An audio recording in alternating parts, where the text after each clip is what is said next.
우리가 지난 시간부터 결혼의 의미라고 하는 그런 큰 주제를 가지고 결혼 시리즈 설교를 지금 하고 있습니다.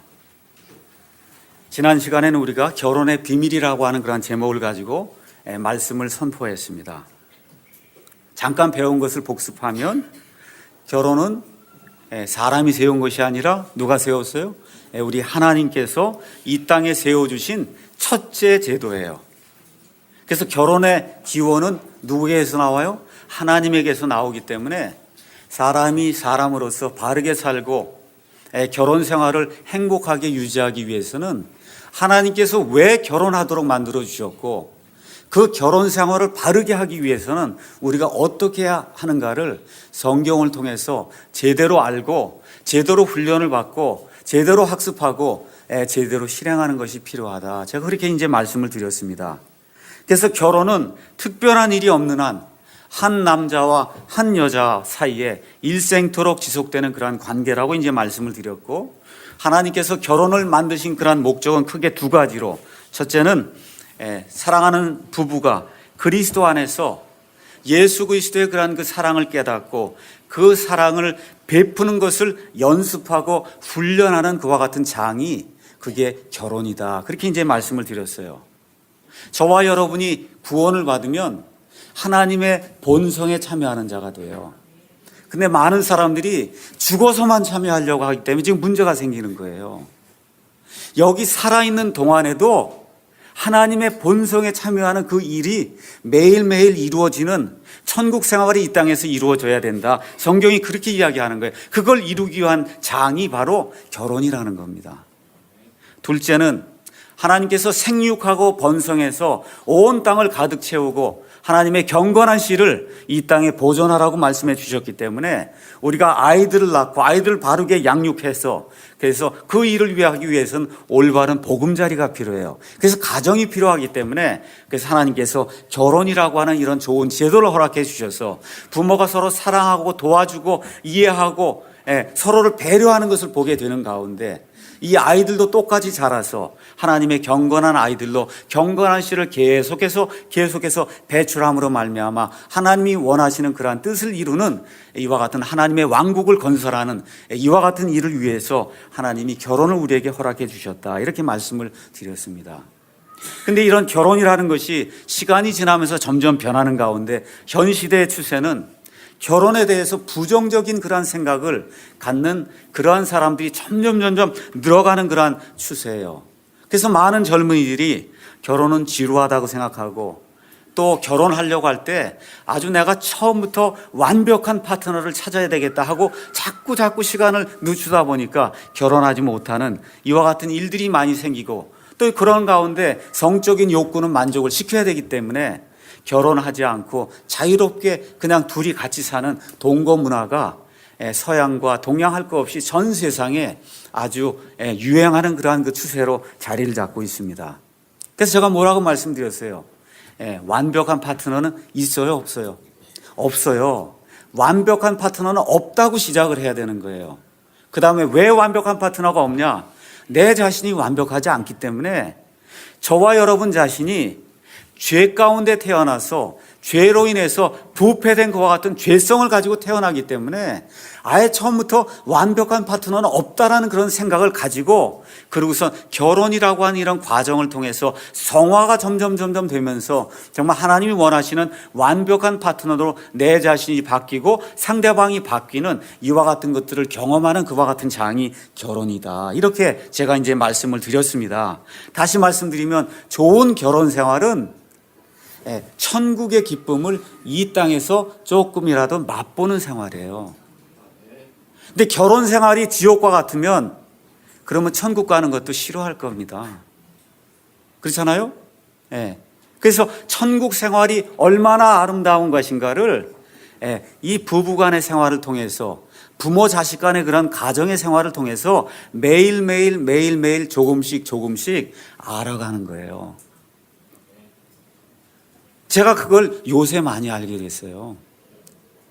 그러니까 제가 무슨 전문가가 돼서 제가 24살에 결혼했는데 24살부터 이걸 알았으면 지금 엄청난 결혼 상담가가 되고 막 책을 쓰고 그랬을 거예요.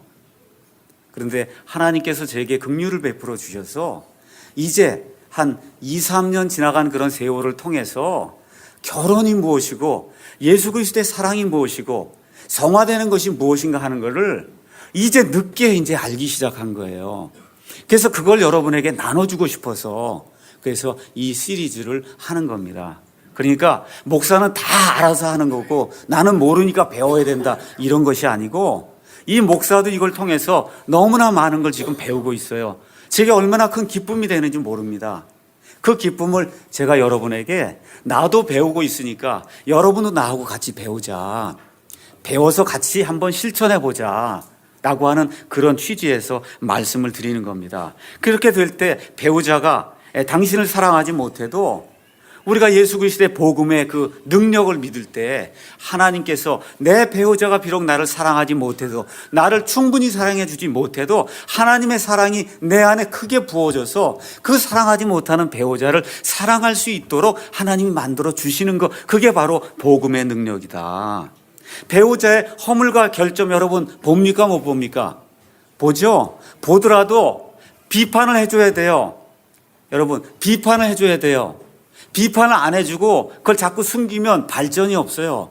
비판을 해주되 어떻게 비판해줘요? 사랑하는 마음으로, 긍정적인 마음으로 그렇게 비판을 해주면 내게 아무 원한의 감정이 없거든요. 이 사람을 성장시키기 위해서 내가 비판을 하는 것이고, 비판을 받는 배우자도 어때요? 저 상대방이 나를 사랑하는 마음에서 이거를 고쳤으면 하는 그런 마음으로, 내가 이렇게 성장하는 그런 마음으로 이 배우자가 내게 이런 이야기를 해주는구나 하게 되니까 쓴뿌리가 없게 되는 겁니다.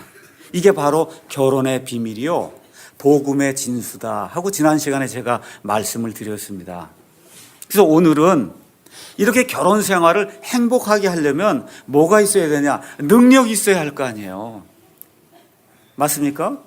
우리가 이 세상에 태어난 그 본성 그 자체를 가지고는 결혼 생활을 하나님 원하는 방법대로 할 능력이 없어요.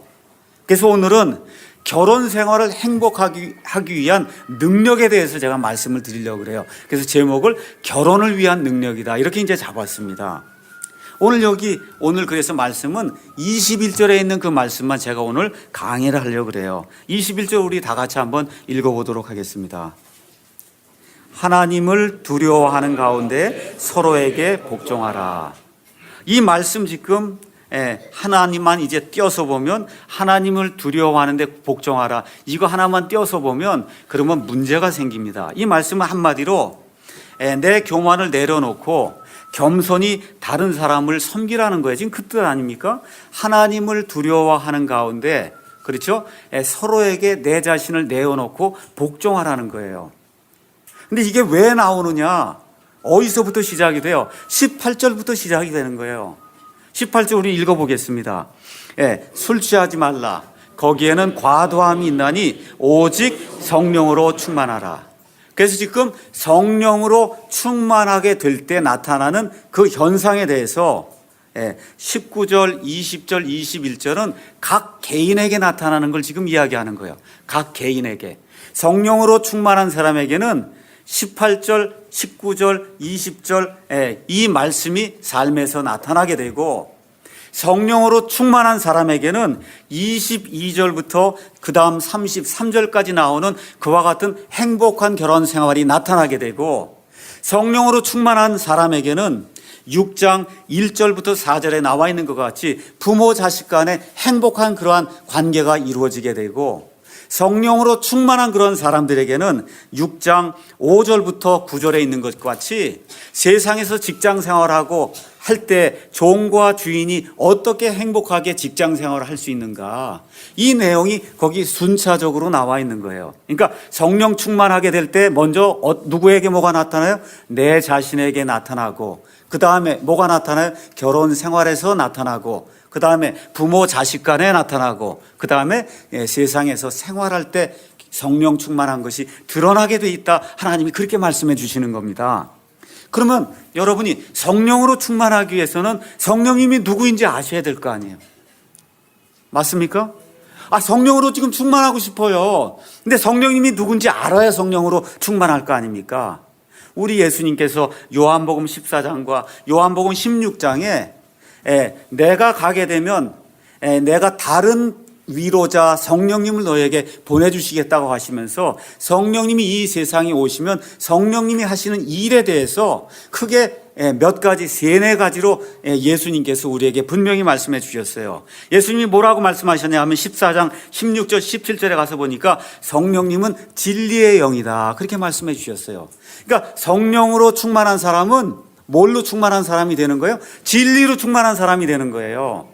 그러니까 이단 교리를 쫓아가고 잘못된 교리를 쫓아가면 일단 뭐가 충만하지 않은 사람이에요? 성령님이 충만하지 않은 사람이다. 예수님이 또 뭐라고 말씀해 주셨냐면 내가 너희에게 말한 모든 것들을 성령님이 너희에게 기억나게 해주신다 그랬어요. 그러니까 저희가 성경 말씀을 읽고는 이 생활에 적용하려고 할 때 성경 말씀을 잊어버릴 때가 많이 있어요. 그때 누가 기억나게 해주신다고요? 성령님께서 기억나게 해주신다는 거예요.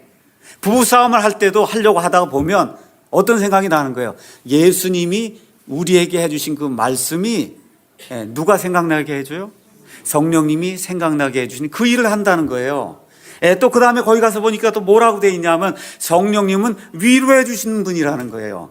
그러니까 배우자가 침체에 빠졌을 때 가서 위로하려고 할 때 누가 도와주셔야 돼요? 성령님이 도와주셔서 성령님이 충만하게 될 때 남편을 세워주고 아내를 세워주고 자식을 세워주고 할 수 있는 그와 같은 위로할 수 있는 그러한 능력이 나온다는 겁니다. 그 다음에 요한복음 16장 13절 14절에 가서 보니까 이 성령님은 예수님의 것을 가지고 우리에게 알려주시는 그런 분이라는 거예요. 그러니까 성령님은 자기 자랑이 없어요. 성령님은 누구 것만 이야기하세요? 예수님의 것만 이야기하세요. 그 예수님의 것이 몽땅이 진리이기 때문에 진리만 이야기하시고 우리가 어려움을 당할 때 우리 예수님께서 위로해 주시는 그 말씀을 생각나게 해주시고 그리고 우리에게 이 모든 것을 이길 수 있는 그와 같은 위로의 능력을 주시는 분이다. 그러니까 성령 충만이 뒤로 넘어지고 랄랄랄라 대고 하는 그러한 경건치 못한 그런 일이 아니고 성령님으로 충만하게 되면 어떤 일이 발생하느냐? 예수 그리스도의 그 진리와 예수님께서 하나님이신데도 불구하고 육신을 입고 이 땅에 오셔서 십자가 형틀에 달리기까지 가장 핍박을 많이 받고 어려움을 당하면서도 하나님 아버지의 그 명령에 순종해서 죽기까지 자기 자신을 내어주신 그 희생의 사랑, 그 사랑을 성령님이 우리에게 알려주시는 거예요. 그 사랑을 통해서 남을 사랑할 수 있는 그러한 능력을 주시는 게 그게 뭐예요? 성령님의 사역이고 그걸 자꾸 우리가 반복해서 하게 될 때 어떤 일이 생기는 거예요? 성령 충만하다, 그렇게 되는 겁니다. 다시 한번 말씀드릴게요. 마룻바닥에 가서 넘어지고 랄랄랄라 대고 이렇게 하는 것은 미친 사람들이 하는 거예요. 성령님으로 충만하면 어떤 일이 발생한다고요? 예수 그리스도의 사랑과 진리가 충만해지고 예수 그리스도의 그 희생의 정신이 충만해지고 어디까지 희생했어요? 저 십자가에 가서 죽기까지 모든 피를 흘려서 이 모든 인생들을 사랑하시기까지 하나님이 벌레같이 될 정도로 그렇게 자기 자신을 낮추셔서 사랑할 때까지 그 사랑하신 그 사랑을 깨닫게 되는 것. 어려울 때도 깨닫고 잘 될 때도 깨닫고 항상 그것을 깨닫게 해주는 그것이 바로 뭐예요? 성령님으로 충만하는 거예요. 이해하시겠죠? 그러니까 성령님으로 충만하게 되면 그러면 어떻게 되느냐? 하나님의 영광과 예수 그리스도의 구원을 이제 알게 됨으로써 거기 19절 그 다음에 20절 가서 보니까 뭐가 나오냐 하면 시와 찬송가와 영적인 노래가 우리 가운데서 나온다는 겁니다. 찬송가 434장 같은 것이 나온다는 거예요. 나의 갈 길 다 가도록 예수 인도하시니, 그렇죠? 어려운 일 당한데도 아무 부족함이 없다는 거예요. 그렇죠? 찬송가 434장 가사를 제가 한번 읽어봐 드릴게요. 나의 갈 길 다 가도록 예수 인도하시니 내 주 안에 있는 긍휼 어찌 의심하리요. 믿음으로 사는 자는 하늘 위로 받겠네. 무슨 일을 만나든지 만사형통하리라. 나의 갈 길 다가도록 예수 인도하시니 어려운 일 당할 때도 족한 은혜 주시네. 나는 심히 고단하고 그렇죠? 영혼이 매우 가라지만 나의 앞에 반석에서 물이 나오게 하신다고 그렇게 고백할 수 있는 그런 아름다운 노래가 우리 삶에서 나오는 거예요. 주 안에 있는 나에게 무슨 근심이 있으랴 하는 그러한 찬송의 노래가 우리 가운데서 나온다는 겁니다. 그래서 자기에게 먼저 변화가 생기면서 나타나는 그 변화 중에 하나가 21절에 있는 말씀이에요. 21절 다시 한번 읽어보겠습니다. 21절 시작. 하나님을 두려워하는 가운데 서로에게 복종하라. 하나님을 두려워한다고 하는 것은 잘 들으셔야 돼요. 여기 두려워한다는 건 벌벌벌벌 떤다는 것이 아니에요.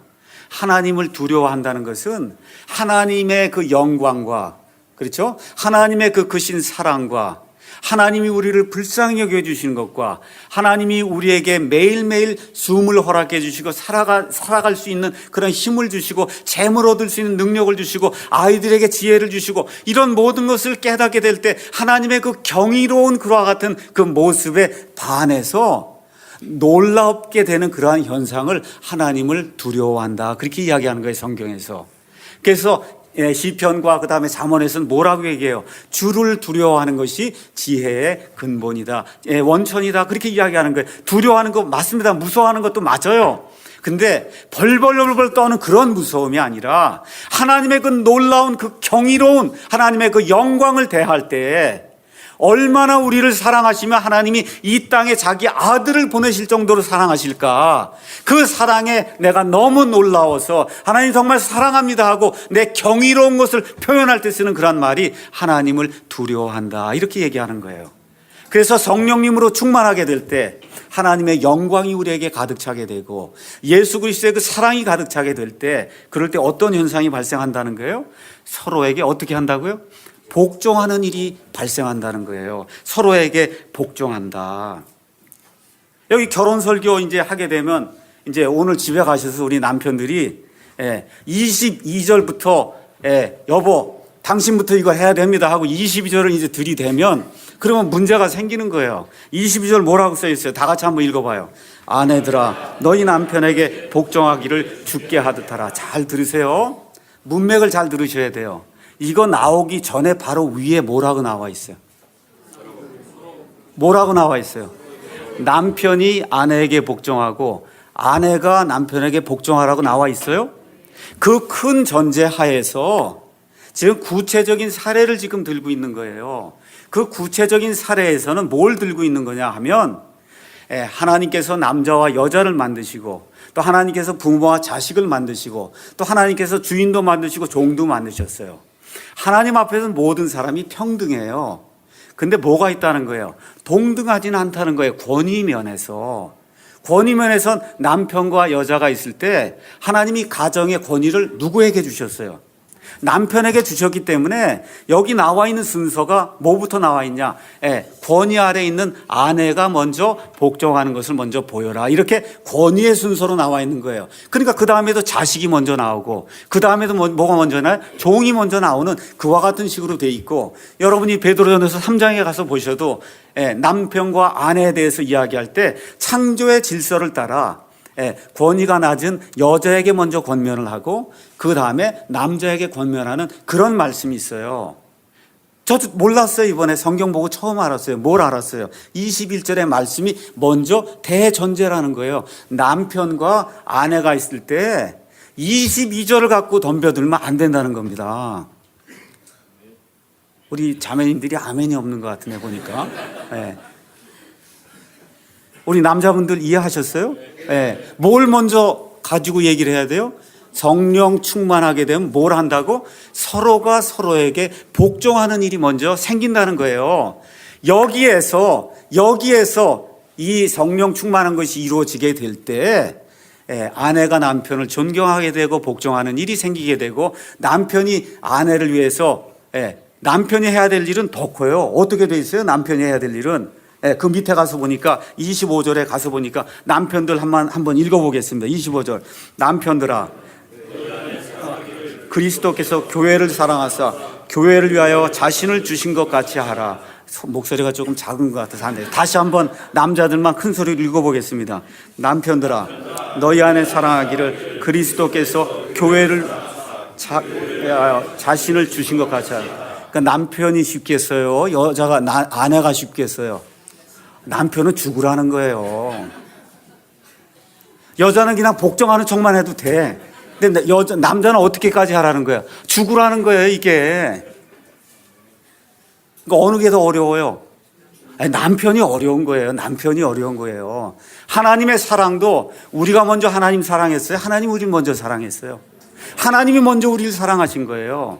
그러니까 남편이 내가 죽기까지 아내를 사랑해야 되겠다는 그게 21절에 나와 있는 거예요. 서로에게 복종하는 것이 뭘로 나타나는 거예요? 남편이 아내를 위해서 내가 죽기까지 사랑하겠다는 그 사랑으로 먼저 나타나게 될 때 아내가 스스로 모든 것을 내어놓고 남편을 존경하고 복종하는 일이 생긴다는 것이 그게 지금 하나님의 말씀이 지금 전제하고 있는 그런 내용이라는 겁니다. 다시 말씀드리면 내가 아니라 남을 위해서 사는 것이 그게 성령 충만한 삶이다. 21절에 그 얘기를 하는 겁니다. 그러니까 다시 말씀드리면 이 바울이 이야기하는 그 요점은 뭐냐 하면 복음을 바르게 이해하게 되면 인간 관계에서 혁신적인 변화가 일어나야 된다는 거예요.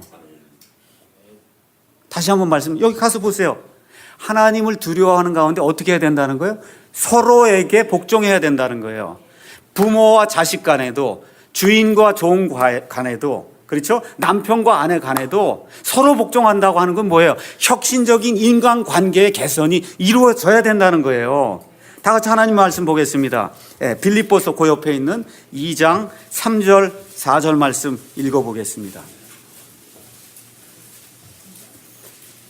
제가 읽겠습니다. 어떤 일도 다툼이나 헛된 영광으로 하지 말고 오직 겸손한 생각으로 각각 자기보다 남을 더 낮게 여기며 각 사람이 자기 일들만 돌아보지 말고 각 사람이 남의 일들도 돌아보라. 자, 남편과 아내에게 적용합니다. 각각 자기 배우자를 나보다 어떻게 더 나은 사람으로 생각해요. 그게 그리스도인이라는 거예요.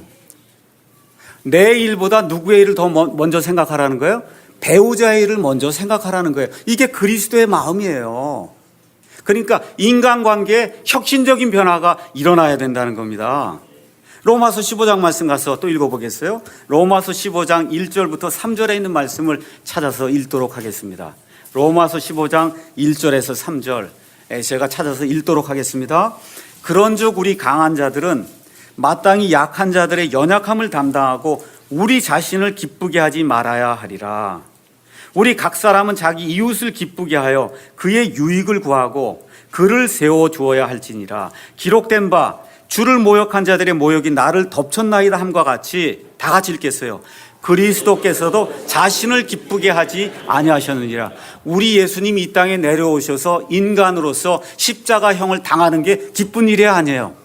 예수님 자신에게는 아니에요. 근데 예수님은 어떻게 했다는 거예요? 자기 자신을 기쁘게 하지 아니하고 우리 인간들을 사랑하시고 우리 아버지 하나님을 사랑하시기 때문에 내가 기쁜 일이 아니지만 어떻게 했든 거기에 따라서 명령에 따라서 순종해서 죽기까지 우리를 사랑해 주셨다는 거예요.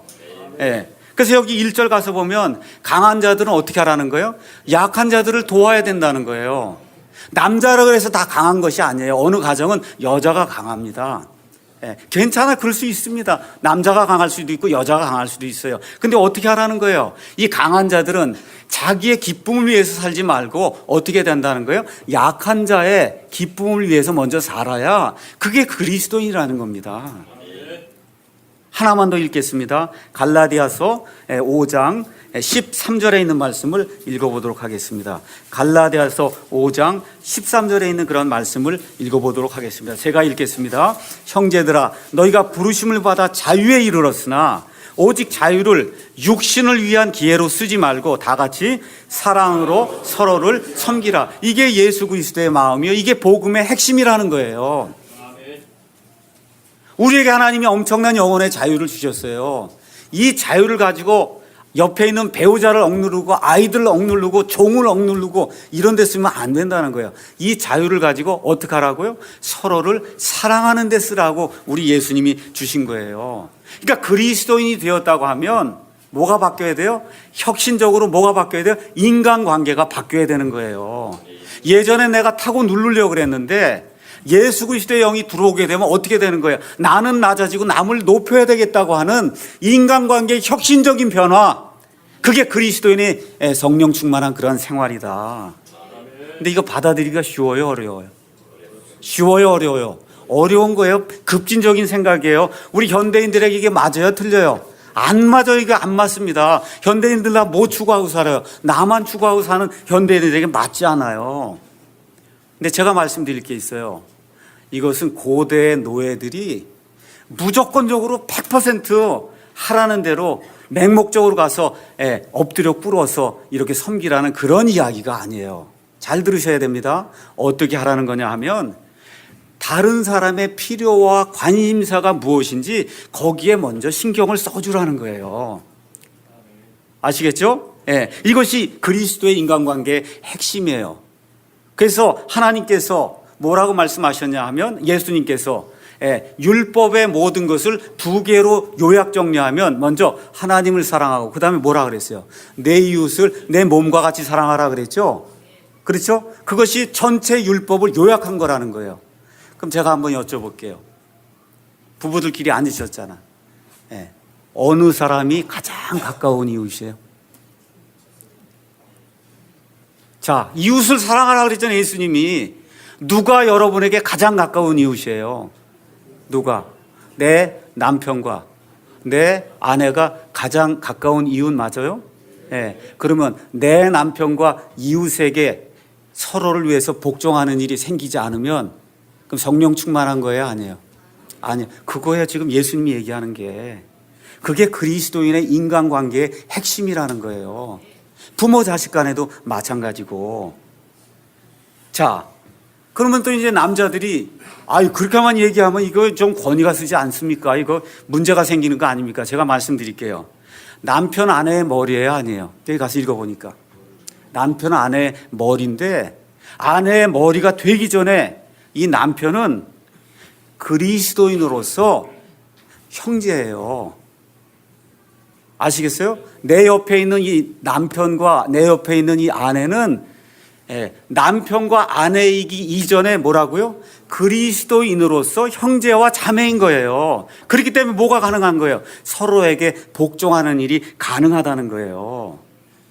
그래서 남편이 아내를 위해주게 되는 게 이게 뭐 형편없는 이게 아니라 인간관계가 깨어지지 않고 인간관계가 오히려 남편이 아내를 자꾸 높여주게 되면 어떤 일이 발생해요? 아내가 남편을 존경하는 그런 일이 발생하게 되면 가정생활이 원만하게 되는 아이러니가 발생하게 되는 거예요. 나를 낮추면 내가 높여지는 그와 같은 아이러니가 발생하는 거예요. 이게 결혼생활의 핵심이요. 복음의 진수요. 그리스도인의 인간관계의 혁신적인 혁명이다. 그렇게 이야기할 수 있는 겁니다. 제가 지난 시간에 복음의 핵심에 대해서 얘기했어요. 복음은 무엇이냐 하면 내가 내 자신을 이렇게 생각해 볼 때 내 자신을 보는 거야. 내 자신을 가만히 예수 믿고 구원받고 보니까 내가 생각했던 것보다 너무나 비참하고 가련하고 사악하고 정말 엄청나게 잔인한 사람이라는 거예요. 그걸 깨닫는 사람이 복음을 깨달은 사람이에요.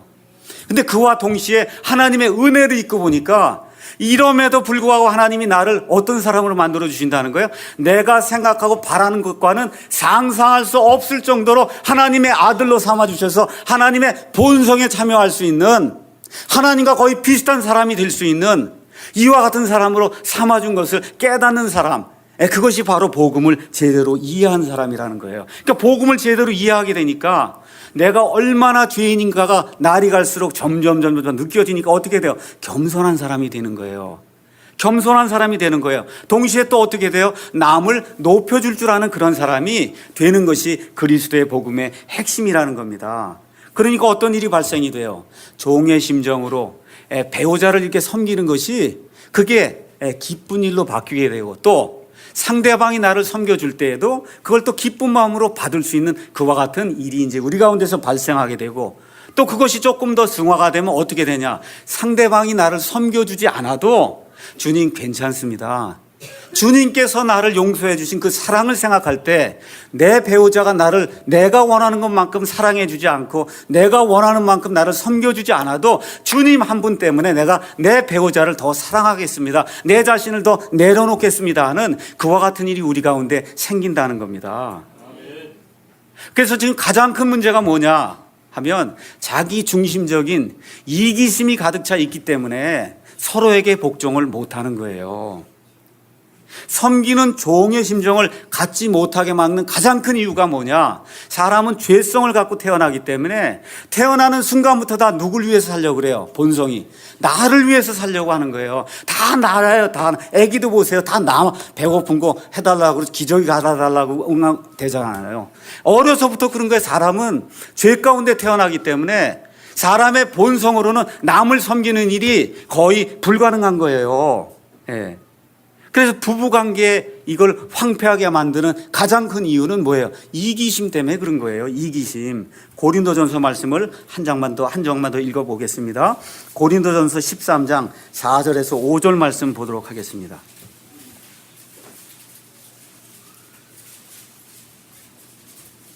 다 같이 읽어보겠습니다. 13장 4절 5절입니다. 읽겠습니다. 사랑은 오래 참고 친절하며 사랑은 시기하지 아니하며 사랑은 자기를 자랑하지 아니하며 우쭐대지 아니하며 무례히 행동하지 아니하며 자기 것을 추구하지 아니하며 쉽게 성내지 아니하며 악을 생각하지 아니하며. 그래서 이기심을 가진 사람은 이 정반대의 것을 한다는 겁니다. 어떻게 해요? 참지 못해요. 쉽게 화를 내요. 제가 그런 사람 중에 하나입니다. 말에서 은혜와 친절이 없어요. 이왕 이야기할 때 부부에게 다정하게 이야기하지 않고 꼭 자꾸 비꼬는 식으로 이야기하고 은혜롭지 못하게 말을 한다는 거예요. 친절이 없어요. 또 뭐가 있어요? 다른 사람이 잘 되는 것을 배아파해요. 이런 것들은 하나님의 사랑과 거리가 멀다는 거예요. 특히 부부 생활할 때 가장 문제가 되는 게 뭔지 아세요? 과거의 것을 자꾸 뒤집어내는 거예요.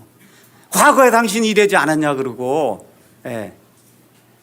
이것 때문에 문제가 생기는 거예요. 이게 하나님의 사랑을 실천하지 못하고 성령님으로 충만하지 못할 때 자꾸 과거께 나오는 겁니다. 이게 자꾸 나오면 어떻게 돼요? 부부간의 사이가 점점 갈라지는 거예요. 예수님이 나를 위해서 어떻게까지 하셨는가를 생각하게 될 때 과거의 것들은 다 뒤로 물리치고 다 지나간 일이잖아요. 예수님이 용서해 주신 거잖아요. 그 앞에 있는 저 표대를 향해서 우리가 앞으로 밀치고 나가는 그런 삶을 살아도 지금 시간이 모자란데 과거에 너가 어쩐다 저쩐다 하고 매일 그 얘기만 하면 그러면 문제가 안 풀린다는 거예요. 이혼한 사람들 통계를 가서 보면 그 통계 볼 때 가장 큰 이유가 뭐예요? 부부간의 이기심 때문에 그래서 이혼이 된다는 겁니다. 자기만 해달라는 거야. 나만 좀 해달라고 이야기하는 거예요. 자기 중심적으로만 이해해달라는 겁니다. 그런데 그리스도의 복음이 들어오면 내가 만족되지 않아도 상대방을 높여줘야 되겠다는 그리스도의 사랑이 생겨난다는 거예요. 이걸 실천하는 것이 성령 충만한 거예요. 이렇게 되면 내가 만족하지 않아도 하나님께서 내 신랑 되시기 때문에 우리가 다 신부 아니에요. 그 하나님께서 내 신랑 되시기 때문에 거기서 나오는 그 원천을 가지고 나는 행복을 느낄 수 있다는 겁니다. 이게 사람의 힘으로 가능하겠어요?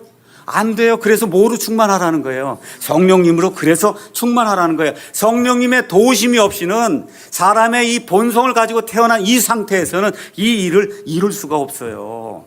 그럼 실질적으로 사람들에게 도움을 주고 관대하려면 내가 가득 차 있어야 되잖아요. 맞습니까? 어떤 사람을 내가 가난한 사람을 도와주고 싶어요. 아무리 도와주고 싶어도 돈이 없으면 도울 수 있어요? 없어요? 없죠? 있어야 도울 수 있다 그 얘기예요. 그러니까 부부관계도 마찬가지예요. 내 안에 무엇인가 가득 차 있어야 상대방을 도와줄 수 있는 거예요.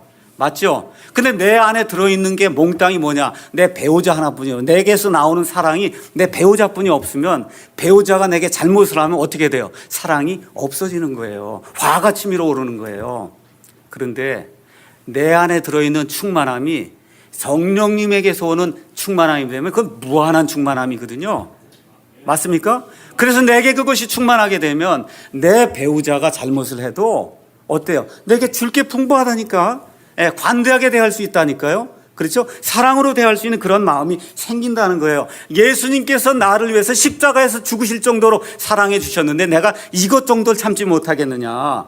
이렇게 되면서 상대의 행복을 추구할 수 있는 그런 일들이 생긴다는 겁니다. 근데 이 일이 하루에 이루어져요? 안 이루어져요. 안 이루어져요. 그러니까 어떻게 해야 돼요? 매일매일 반복을 통해서 이 결혼이라고 하는 이런 장을 통해서 저와 여러분이 예수 그리스도의 사랑을 직접 실험해보고 연습하고 훈련하고 내 자신을 쳐서 내리는 그와 같은 일들을 해야 되는 거예요. 그럼 이걸 통해서 그럼 나도 뭘 얻어야 될 거 아닙니까? 뭘 얻는지 아세요? 기쁨을 얻어요. 근데 잘 들으세요. 근데 기쁨을 얻는데 어떤 기쁨을 얻냐? 아픈 기쁨을 얻어요. 싫잖아요. 나는 낮추고 상대방을 자꾸 해주려고 그러면 내 본성이 싫어하거든요. 그리고 어때요? 마음에서 아픈 가운데 기쁨이 생기는데 어떤 기쁨이냐? 희생하면서 얻는 기쁨이에요. 그게 누구의 기쁨이에요? 예수 그리스도의 기쁨이에요. 십자가에 달리실 때 예수님이 얼마나 아프셨겠어요. 그렇죠? 근데 히브리서 12장 가서 보니까 자기 앞에 놓여 있는 그 기쁨으로 말미암아 십자가의 그 고난을 멸시하셨다 그랬어요. 그러니까 저와 여러분이 이와 같은 것들을 얻기 위해서는 어떤 일이 있느냐? 아픔이 있어야 돼요. 희생이 있어야 되는데 그게 결국 무슨 거냐? 예수 그리스도의 사랑을 말미암은 그와 같은 기쁨이 우리 가운데 나온다는 겁니다. 예. 자, 그래서 사도 바울의 요점은 뭐냐 하면 행복을 추구하지 말고 섬기는 것을 추구하라는 거예요. 그러면 두 가지가 온다는 거예요. 잘 들으세요. 행복을 추구하고, 알겠죠? 이것만 추구해서 나가면 부부간에 갈등이 생겨요. 그것이 아니라 섬기는 것을 추구하게 되면 어떤 일이 생기냐? 두 가지가 다 생긴다. 그 얘기입니다. 그러니까 부부 사이에 결혼에 문제가 발생하면 항상 뭘 생각해요? 그 뿌리가 내게 있구나. 내 이기심에 있구나. 그렇게 이제 생각을 해야 되는 겁니다. 여기 복종한다고 하는 말이 나오는데 복종한다는 말은 군대에서 명령하는 말이에요. 장교가 사병에게 복종하라고 할 때 쓰는 말이 이 복종이에요. 복종한다는 말은 군인 갔어요. 사병으로 갔어요. 그러면 먹는 거, 자는 거, 휴식하는 거, 휴가 나오는 거 자기 마음대로 할 수 있어요? 아니면 위에서 하라는 대로 해요? 위에서 하라는 대로밖에 할 수 없어요. 모든 자유를 내려놓아야만 그게 복종이 되고 그 복종이 이루어질 때 군대라고 하는 그런 사회가 유지가 될 수 있듯이 결혼 관계도 내 것을 내려놔야 된다는 겁니다. 내 것을 내려놔야 된다는 거예요. 그렇게 될 때 결혼이라고 하는 그 가정이라고 하는 그런 사회가 하나님이 원하시는 그런 아름다운 그런 사랑으로 바뀔 수 있다는 거예요. 그래서 죄의 본질은 뭐냐? 나를 위해 살라고 얘기하는 거예요. 예수님 뭘 얘기하는 거예요? 상대방을 위해서 살라고 얘기하는 거예요. 그렇게 될 때 내게 기쁨이 가득하다. 그렇게 이야기하는 겁니다. 그럼 이기심을 어떻게 이길 수 있느냐? 어제 우리 허광무 형제님 아드님이 이제 결혼했어요. 왜 결혼하냐? 서로 매력이 느껴지니까 결혼하잖아요. 한번 옆에 한번 보세요. 배우자를. 옛날에 결혼할 때 보세요 한번. 다 매력이 있으니까 매력이 있으니까 결혼했잖아요. 맞아요? 매력 없는데 결혼한 사람이 있어요? 다 뭔가 매력이 있으니까 결혼했단 말이에요. 근데 그 매력이 1년, 2년 지나가다 보면 뭘 발견하냐? 이 사람이 이게 매력적인 사람이 아니고 이게 엄청 이기적이네. 이게 나타나는 거예요. 1년, 2년 지나 맞습니까? 이 사람이 이거 매력적인 사람인 줄 알았더니 이게 아주 형편없이 이기적이네. 이게 나타난단 말이야. 누구나. 그럼 그 상대방도 보면서 이 사람 보니까 이게 매력적인 줄 알았더니 이 사람 엄청나게 이기적이군. 특히 어떤 사람이 많이 그런 줄 알아요? 과거에 상처를 많이 받은 사람들이 그렇게 나 중심으로만 생각하는 거예요. 그렇게 하면서 어떻게 되느냐 하면 서로가 이기적인 것을 인정하면서도 그래도 내 걸 먼저 당신이 만족시켜줘야 된다 하고 서로 싸우는 거예요. 우리 부부싸움이 되게 그거 아니에요? 내 걸 먼저 해주면 내가 해주겠다.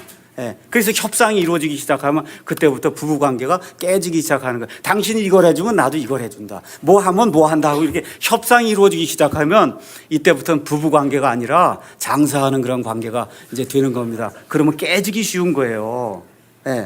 그래서 여러분 자신의 이기심은 누구만 고칠 수 있어요? 여러분만 고칠 수 있는 거야. 내 이기심은 내가 알고 나만 고칠 수 있는 거예요. 그러니까 어떻게 해야 돼요? 성경을 진지하게 보고 무엇을 고쳐야 될 것인가 하고 노력해야 돼요. 그래서 둘이 결혼했어요. 자, 말씀드릴게요. 둘이 결혼했는데 둘 다 안 해. 서로 자기 것만 해요. 그러면 결혼이 파경으로 갈 가능성이 심히 높은 겁니다. 둘 사람 다 해요. 서로를 낮추려고 그래. 그럼 어떻게 돼요? 결혼이 100% 행복한 그런 결혼이 될 가능성이 엄청 높은 거예요. 그런데 둘 중 안에 하나만 하려고 노력해도 행복한 결혼이 이루어질 가능성이 90% 이상이 된다. 아시겠죠? 예. 그러니까 나 하나라도 해야 되겠구나 하고 변화하는 그와 같은 것들을 우리가 할 때, 그러면 예수 그리스도를 통해서 성령님으로 충만하게 돼서 우리 안에 놀라운 일들이 이루어질 수 있다는 겁니다. 제가 이제 마지막으로 예화 하나만 들고 마치도록 하겠습니다. 2010년도 뉴욕 타임즈 베스트셀러, 또 미국에서 나오는 타임 매거진 베스트셀러 중에 하나가 영어로는 Unbroken, 우리말로는 부서지지 않은 사람이라고 하는 자서전입니다. 이 자서전은 루이 잠페리니라고 하는 사람의 자서전이에요. 잠페리니는 ZAMPERINI 이렇게 되어 있으니까 여러분이 유튜브나 아니면 위키피디아 백과사전 가서 보시면 이 미국 사람들은 잠페리니 이렇게 발음하는데 그냥 잠페리니라고 제가 이야기하겠습니다. 이 사람의 자서전이 나와 있어요. 제가 이걸 여러분에게 말씀드리고 마치도록 하겠습니다. 2차 세계대전이 한창이던 1943년 5월 27일 오후에 미국의 공군 폭격기 한 대가 엔진 고장으로 태평양 적도 부근에 추락했습니다. 그 근처에는 약간의 기름과 피와 전투기의 잔해만 남아 있었습니다. 그때 바다에서 얼굴 하나가 모습을 드러냈습니다. 작은 구명 보트에 간신히 올라탄 그 남자, 그는 1936년 베를린 올림픽에서 5000m 육상 선수로 활약하기도 했던 루이 잠페린이라고 하는 미국의 중이었습니다. 육상에 천부적 소질이 있었던 이 잠페리니는 19살 나이로 베를린 올림픽에 참가했어요. 거기서 5000m 경기에서 8등을 했습니다. 근데 아직 나이가 어렸기 때문에 열심히 노력을 해갖고 거의 세계 챔피언이 될 그와 같은 수준이 됐어요. 근데 그 다음 올림픽은 어디에서 열리기로 돼 있냐면 일본 도쿄에서 열리기로 돼 있는데 제2차 세계대전 때문에 도쿄 올림픽이 열릴 수가 없어서 그래서 이 올림픽이 취소가 되고 이 사람은 미 육군에 있는 항공대로 징병이 돼서 이제 중위가 돼서 싸움을 할 수밖에 없는 그런 처지가 됐어요. 그의 앞에 이제 펼쳐진 것이라고는 망망대해, 피에 굶주린 상어떼, 금세 가라앉아 버릴 듯한 조그마한 구명보트, 배고픔, 갈증, 그리고 또 뭐예요? 항상 밤마다 찾아오는 추위뿐이 없었습니다. 근데 거기에 잠페리니하고 두 사람의 조종사가 같이 이제 살아남았어요. 이제 이렇게 된 가운데 그 보트 안에 물과 식량 남아있는 게 나흘이 지나니까 다 바닥나게 됐습니다. 근데 이 사람은 절망을 모르는 사람이었어요. 그래서 빗물을 받아서 마시고 그 옆에 있던 조그만 새들을 잡아서 먹고 그 다음에 새 그 고기를 가지고 이렇게 낚시를 해갖고 조그만 물고기를 잡아서 먹고 또 드라이버 하나로 그 근처에서 상어들이 왔다 갔다 하니까 드라이버 하나를 가지고 해서 상어를 잡아서 상어 간을 먹고 이렇게 하는 가운데 시간이 흐르기 시작했어요. 근데 어느 날 밤에 이 구명보트 바로 옆에 엄청나게 큰 백상어가 나타난 거예요. 그래서 루이는 그리스도인이 아니지만 하나님께 기도하기 시작했어요. 하나님, 저를 살려주시면 제가 하나님의 사람이 되겠습니다. 이렇게 하는 가운데 며칠이 지나냐면 33일이 지나는 가운데 그 조종사 중에 한 명이 죽어서 이제 2명만 남게 됐습니다. 이제 40일쯤 지난 다음에는 막 헛것이 보이기 시작했어요. 드디어 47일째 되는 날 얼마를 표류했냐 하면 3,000km를 표류했어요. 이 47일 동안. 그러다가 마침내 한 섬에 도착했는데 가보니까 그 섬이 일본군이 장악하고 있는 마샬 군도였어요. 그래서 이 두 사람이 잡혀갖고 그래서 일본군의 이제 포로가 됐어요. 체중이 줄어서 반으로 줄어서 뼈만 앙상하게 남았는데 체중이 35kg로 주는 이와 같은 일이 생겼습니다. 이 사람들이 이제 일본군 포로가 돼갖고 도쿄 근처에 있는 포로 수용소로 이제 보내어졌고요. 그래서 거기서 뭔가 자유를 누릴 줄 알았는데 그때부터 시작해서 2년 동안 감옥에 갇히는 그와 같은 엄청난 고난이 이제 시작이 되기 시작했습니다. 엄청난 고문이 있고 말 그대로 매일같이 구타가 이루어지고 이질병에 걸리고 하는 그런 일들이 이제 발생하는데 그 가운데 가장 어려운 것은 누구였냐 하면 그 교도관 중에 하나 악질이 있었는데 그 사람 이름이 와타나베예요. 그래서 하여튼 그 악질 와타나베가 나타나면 포로들이 새가 나타났다. 그래서 이 와타나베의 별명이 새였습니다. 이 새가 와갖고 엄청나게 잠페리니만 죽이려고 그렇게 고문을 하는 거예요. 너 육상 선수였다면 나랑 달려보자 하고 막 때리고 하여튼 이와 같은 고통의 시간이 2년 동안 이제 걸리는 가운데 몸과 마음이 완전히 피폐한 그런 상태에 빠지게 됐어요. 이러다가 2년이 지났어요. 이렇게 돼서 일본군이 항복을 하면서 1945년 9월 2일에 그는 미국에 이제 다시 돌아갈 수 있는 그와 같은 해방의 자유를 이제 얻게 됐습니다. 그래서 미국에 돌아가서 1946년에 결혼도 했어요. 그런데 그의 결혼 생활이 평탄하지 못하게 이제 되었습니다. 어떻게 됐냐?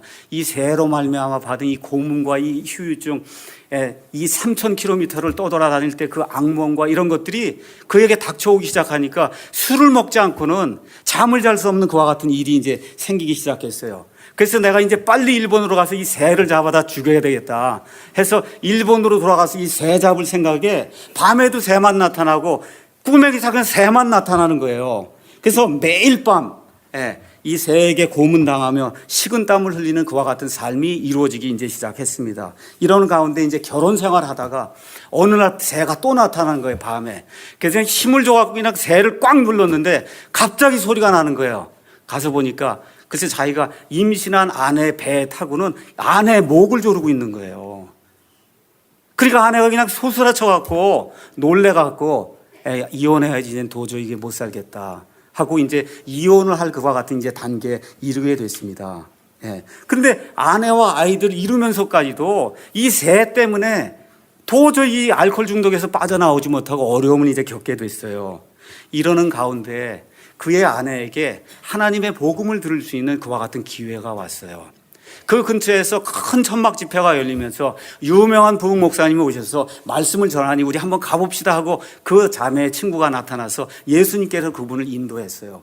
그 자매는 그때까지도 그냥 교회 출석하고 11조하고 그렇죠? 열심히 그냥 교회 생활 왔다 갔다 하면 구원받는 걸로 알고 그렇게 교회 다닌 걸 생각했는데 그날 가서 그 목사님의 말씀을 들을 때 비록 내가 이렇게 남편에게 핍박을 받지만 이 남편이나 나나 태어날 때부터 죄를 갖고 태어난 그런 사람이기 때문에 이 예수 그리스도의 희생의 대속의 그와 같은 그 하나님의 그 아픔이 없이는 나를 사랑하는 그런 긍휼이 없이는 남편이나 나나 살 수가 없겠구나 하는 그 복음의 희소식을 접하고는 예수님을 주님으로 영접하는 그와 같은 아름다운 일이 생겨났어요. 그래서 아내가 집에 돌아오자마자 남편에게 제가 이혼하려고 했던 것을 취소합니다. 다만 한 가지 부탁이 있는데 나와 함께 저 부흥 집회에 가십시다.